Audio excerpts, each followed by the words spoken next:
Assalaamu calaykum daawadayaasheena dhegeyska dunida muuqaalkan waxaan idinku turjumi doonaa Allah u naxariistay taariikh nololeedkii madaxweynihii hore dalkaasi Masar geesigii Carbeed Jamaal Cabdi Naasir waxa uu kaalmaha sare ka galay dadka sida weyn looga naxay geerida Jamaal Cabdi Naasir waxay taabatay qulubta shacabweynaha reer Masar iyo kuwa Islaamka muqaabil ahaan wixii uu sameeyay Jamaal Allah u naxariistay intaana bilaabin muuqaalkan waxaan ku xasuusinaynaa inaad subscribe saartid oo sii share kana raali ahaada daawadayaal haddii aanan soo galin wax muuqaal ah sabab mashquul awadeed ah oo ay ugu horeyso safarro mahadsanidin muddo 30 sano ah ayaa laga joogaa geerida soo majeestihii reer Carbeed Jamaal Cabdi Naasir balse maqalkiisa ficiladiisa iyo xasuustii kama go'in qulubta shacabweynaha Masaarida iyo dhammaan ummadweynaha reer Carbeed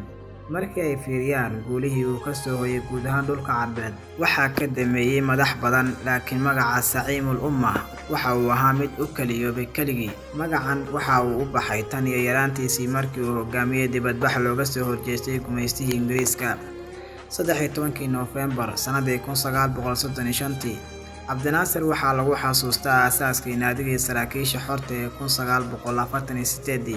kaasoo dhaliyay guushii Falastiin waxaana markii dambe loo doortay hogaamiyihii naadiga 23 Yuulyo 1952 waxay dhaliyeen towradii xornimo doonka taasoo meesha ka saartay boqortooyo isla markaana waxaa si rasmi ah u dhalatay Jamhuuriyadda Masar naadiga saraakiisha waxay dalka ku hogaaminayeen magaca hoggaanka sare ee towrada taasoo gudoomiye looga dhigay madaxweyne Axmed Najiib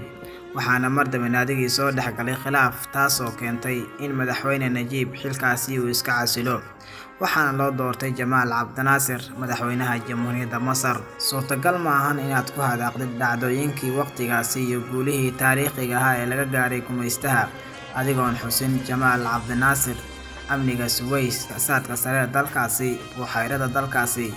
burjiga Qaahira TV-ga dalkaasi sirdoonka Masar iyo waxyaalo badan oo halkan lagu soo koobi karin oo waxyaabo badan oo lagu xasuusan doono marxuum Jamaal waxqabadka Jamaal Cabdi Naasir Masar oo kaliya kuma uusan kayn balse waxa uu ahaa mid ay ka faa'iideysteen wadamo badan oo Carbeed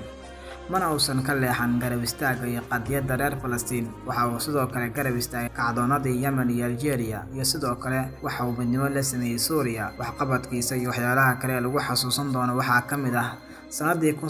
1967 markii dibadbax ballaaran dadweynaha reer Masar ay isugu soo baxeen wadooyinka dalkaasi taasoo ah mid ay ku dalbanayaan inuu jagada dib ugu soo laabto madaxweynaha Jamaal kadib markii uu ku dhawaaqay inuu xilka iska casilay siyaasadda isaga fadhiisan doono mar uu ka hadlayay casilaadiisa Jamaal Cabdi Naasir waxa uu yidhi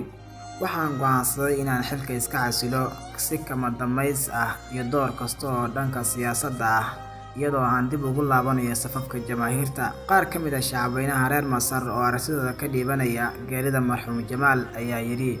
dunida Carbeed waxay ku istaagtay Jamaal Cabdi Naasir isaga ayaa kulmiyay carab isaga ayaa sameeyay ciidamo Carbeed wax badan ayuu rabay inuu qabto balse duruuftu ma aysan ogolaan taageere kale oo reer Masar ah maruu ka hadlay Jamaal waxa uu yidhi Cabdi Naasir waxa uu calaamad u yahay dadweynaha reer Masar iyo guud ahaan ummadda Carbeed Jamaal Cabdi Naasir waxa uu matalaya dalkii hore kuwa maanta kuwa soo socda iyo waliba midnimada guud ahaan ummadda Carbeed 28 bishii September ayuu xanuun wadnaha ifka kaga tegay Allah u naxariistay madaxweyne Jamaal Cabdi Naasir intaasi waxa idin diyaariyay anigoo ah Cabdullaahi Xareed Ciid